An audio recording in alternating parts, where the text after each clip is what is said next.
how to buy Bitcoin on Cash App and send to another wallet. So if you find this video tutorial helpful, please subscribe to this channel and click the bell icon on so you'll be updated if there are new uploads here.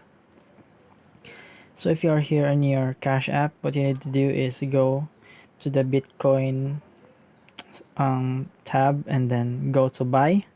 Once you have buy, you have presets of amounts here. If you want another amount, just click on the three dots and type in the amount that you want. Then also you can choose your order type here, so I will choose the auto invest order type.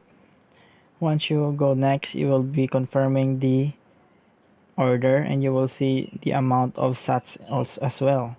And now to send, go to the Bitcoin tab, click on the send icon. Once you click on that, you will be directed to the page where you can type in how many sats would you like to send. So just type in and then send.